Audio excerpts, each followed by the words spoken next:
puisque les personnes suivantes ont été retrouvées décédées à leur domicile respectif. Au domicile de Mossane-les-Alpilles a été retrouvée une dame, je ne vais peut-être pas vous donner le nom, mais une dame de 95 ans, née en 1924, alitée dans un lit médicalisé, dont l'enquête permettra de savoir de quelle maladie elle souffrait. En tout état de cause, on voit une dame qui était fortement diminuée physiquement, 95 ans donc. Au même domicile a été retrouvé également alité dans son lit médicalisé un homme de 72 ans, le fils de la première. Tous deux ont été retrouvés abattus dans leur lit par ce qui semble être au moins un coup de fusil. L'enquête visera à le préciser.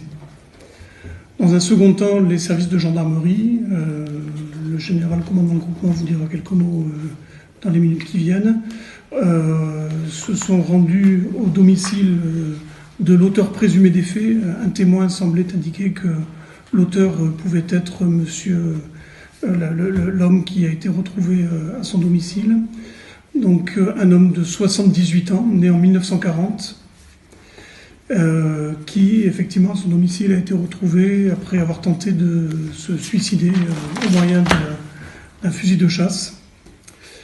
Et au domicile de cet homme, donc de l'auteur présumé des faits, a également été retrouvée l'épouse de celui-ci, qui est la fille de la dame initialement retrouvée au domicile de Mossane-les-Alpilles. Donc la fille de cette dame, la sœur de l'homme retrouvé à Mossane-les-Alpilles, elle-même âgée de 72 ans.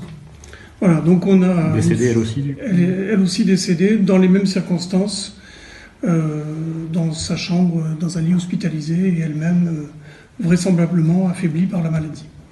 Voilà, tout ça reste à préciser, à déterminer, donc ça semble à ce stade-là difficile de vous donner plus d'éléments. Simplement, voilà, on a 3 personnes de la même famille qui ont été tuées, et l'auteur vraisemblable, l'auteur présumé des faits, a mis fin à ses jours dans les minutes qui ont suivi. Voilà ce que je peux vous dire en l'état actuel.